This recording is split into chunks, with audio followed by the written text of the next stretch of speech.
Cleveland, Ohio, Game 6, facing elimination in Game 5. Now the question, can they do it again? Or will Golden State win another championship here at Quicken Loans Arena? Hooked away from behind, then releases. James throws it down. James, Thompson running and finishing. Throws it ahead to Smith. Smith, alley-oop to James! Wow! And a foul on Curry, and Curry's going to get it with a technical. He throws his mouthpiece after fouling out of the game. An extraordinary performance from James as the Cleveland Cavaliers trying to keep their hopes alive for this city. They are one win away. Game 7, Sunday night in Oakland.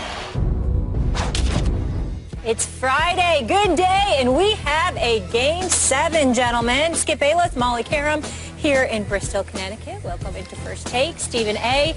is in Cleveland. How we doing, guys? I'm wonderful. Wonderful. What's up, y'all? Oh, What's up? Love fired up, Stephen A. Game day, baby. Let's go, baby. Fired up. Game 7, Skip. How you feel, Game Skip? 7, Skip. Let's talk about it, please. Woo! Oh, yes. Game 7. I'm wide awake, Skip. I ain't tired now. Yeah. I ain't tired. Let's go. You realize you don't get to sleep in your bed again for 3 more nights. I'll sleep Monday. All right. Game 7, Skip. You'll sleep when you're dead, right? Yeah. Woo! Yes. Let's go. First Take is going to be good. Let's get into it. So the King carried the Cavs to a Game 6 win last night, scoring 41 points for the second straight game, including 18 straight points between the third and fourth quarters when the game was still in doubt. Stephen A., obviously you were there at the game in person. What happened last night? Molly, Skip Bayless, what happened is that a 4-time league MVP here we go. And a 2-time NBA champion showed up and said, I'm not ready for this to end. I'm not going to allow the reigning defending NBA champions to celebrate for a second consecutive year inside the Q, the Quicken Loans Arena. These fans, the people that came out here, Skip Bayless, these people did not sit down before halftime. They didn't even sit down. It was absolute pandemonium up in the Q last night. The Cleveland Cavaliers fans showed up. It was hype city. It was big time. And the man, LeBron James, showed up after that pathetic, horrible performance. As far as I don't give a damn about his numbers in Game 4. As far as I'm concerned, he didn't show up in Game 4. He showed up last night, fresh off of a 41-point performance in Game 5 at the Oracle. He returned to the Q and did the same thing against the reigning defending champions. Dropped 41 points, had 11 assists, 8 rebounds, was nothing short of spectacular. A man amongst boys, inside, outside, it didn't matter. Hit 3 of his 6 3-points for the second consecutive game, hit 50% of his threes, not to mention the fact that he sat up there, all right, and was still going to the hole, grabbing rebounds, being a man amongst boys, and then to accentuate the moment, to accentuate the NBA Finals, in my opinion, what did he do? He blocked Steph Curry's shot and then turns around with the swag, talking smack to the reigning 2-time league MVP, which is something LeBron never does. Never does. The only time I ever saw him come close to doing that was when he dunked on Paul Pierce. Paul Pierce fell down in that Game 6 in the Eastern Conference Finals back in 2012 when he dropped 45 and 15. I think it was 2011, 2012. He dropped 45 and 15 and looked at Paul Pierce and just walked by him like he was just insignificant. That's the only time I've seen LeBron do something like that. Last night, he was chirping, he was talking to Steph Curry, and Skip, the reason why I'm so excited is not because of just LeBron James' performance. I saw him talking junk in a way that I never have, and then I saw Steph Curry after the ejection that people did not pick up on, where he's walking off the court and he points in the direction of LeBron James to sit up there and say, I'm coming. All right, this is what it's about right here. We're talking about a Game 7 because LeBron James showed up not just in Game 5, but in Game 6. Yes, he had some help from Kyrie. Yes, other like Tristan Thompson was an absolute beast and deserves credit. 15 points, 16 rebounds, played like a man amongst boys himself. But in the end, it comes down to this. Down 3-1.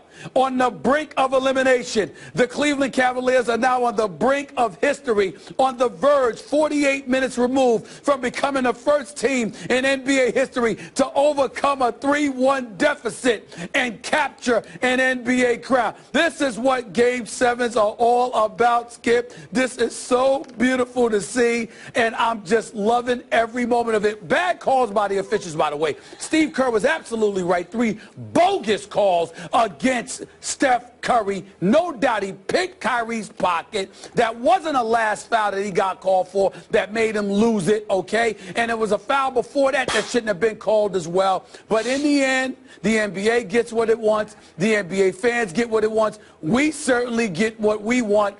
And it's 2 MVPs going up against one another, and I couldn't be more hyped about it. I love this. This is why I cover the NBA for the last 20 years. For moments like this, Skip, moments like this. I agree with that, but I must tell you, my friend, I saw a very different game than you saw it. Now, I wasn't there. I was just watching my television. And you know what? It might have been broken. Maybe I was on the wrong channel. Maybe I had some other weird game on and I was seeing something that just didn't make any sense to me. I don't even know if you have remote controls. So you're probably right. Go ahead. I got like 12 remote controls. But that's a whole nother story. 12 TVs. I got you.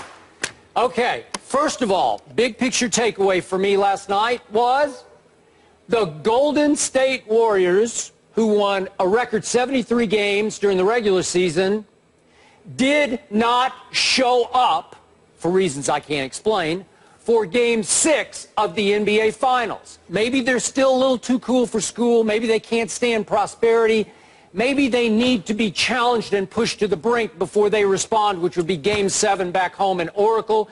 Maybe they had that in their hip pocket last night, but I picked Golden State to win that game. I was dead wrong about that, but I must tell you, I was shocked by how the Golden State Warriors, who have made claims that they were better than MJ's Bulls and Magic's Showtime Lakers, that team did not show up mentally or physically or emotionally from the tip-off.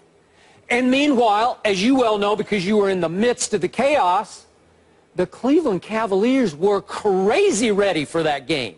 Their crowd was crazy ready. I give their crowd, as a 6th man last night, a lot of credit to your point about they stood.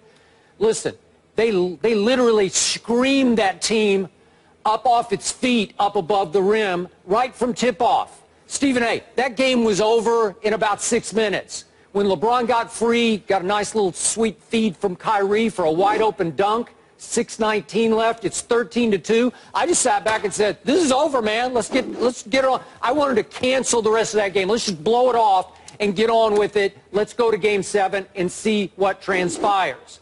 Last night, the Cleveland Cavaliers turned into the Cleveland Browns because they played football, basketball, and I got no issue with it because the refs let them get away with, as Steve Kerr said after the game, and as I'd already tweeted during the game, a lot of grabbing and holding. And conversely, as you pointed out, a lot of ticky-tack fouls, at least 3 of them, were called on the back-to-back MVP, the first unanimous MVP. I thought the refs paid 0 respect to Steph Curry last night. We'll talk about all of his meltdown later. But to me, they let Cleveland play. They did not let Steph play. And that was the bottom line to what was as quick a blowout as you will ever see in a game of that magnitude.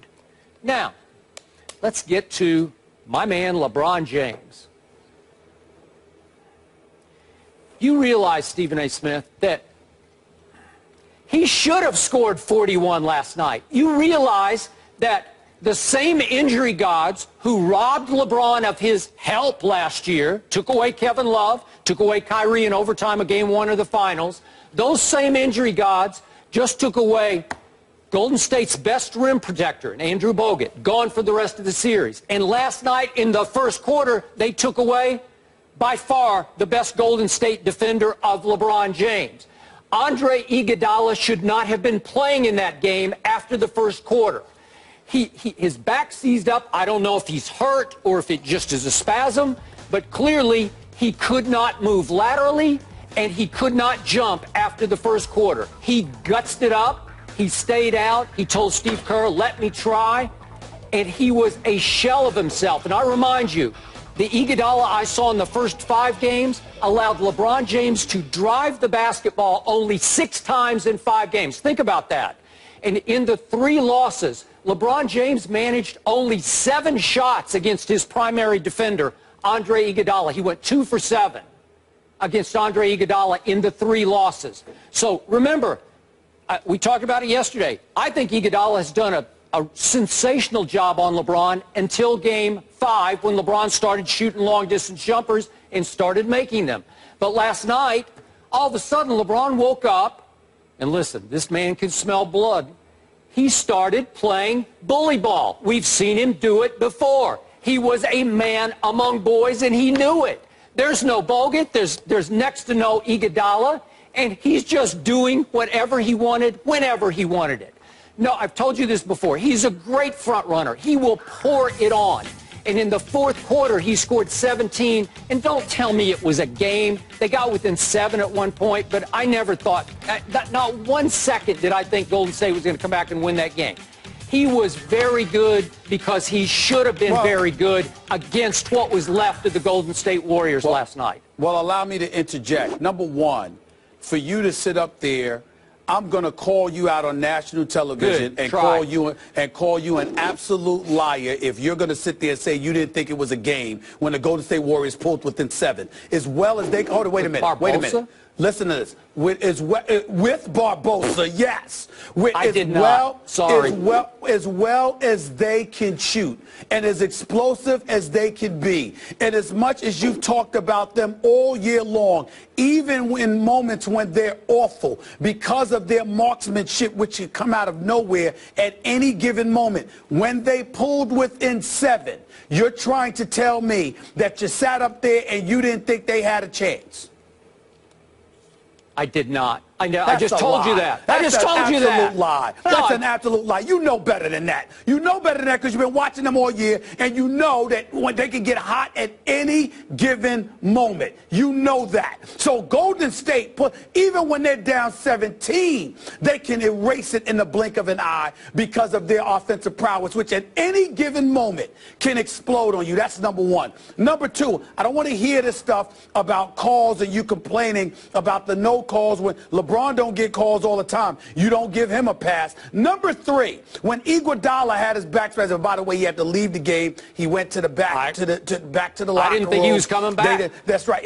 I don't think he should have come back. None of us did. Okay. None of us did. Thank you. The locker room is right across from the ABC green room, which is where in the ESPN green room, which is where we all were at that particular juncture. And Iguodala was coming out. I was shocked he was coming out because I didn't think he had any business coming back into the game. But I would remind you of this. Skip Bayless, Bogut wasn't hurt in the first 2.5 quarters of Game 5 when LeBron was dropping digits on them. Okay, and so who was gone in Game 5? Draymond was gone. Right. So LeBron got 2 huge breaks in the last 2 games. He's obviously an all-time great player. He should take advantage of those breaks. All right, then. Bogut was gone in the second half of Game 5. My point to you is this. He did what you said he should have done. This ain't the time to hate on that. I'm not hating. I'm just being objective about it. He should have done. So now here we are with Steph and with LeBron. The bottom line is this. Klay Thompson and Steph Curry were the 2 individuals, and it was the quietest 30 points I've ever seen Steph Curry put up. That's point number 1 in regards to the Warriors. Number 2, Draymond's in the lineup last night. Got nothing but love for Draymond. Where were you? 40 minutes, 3 of 7 shooting, 8 points, 10 rebounds, good enough, 6 assists. I expected better from Draymond, but I told you what my concern was. Stephen A., I can't even remember Draymond playing last night. Seriously.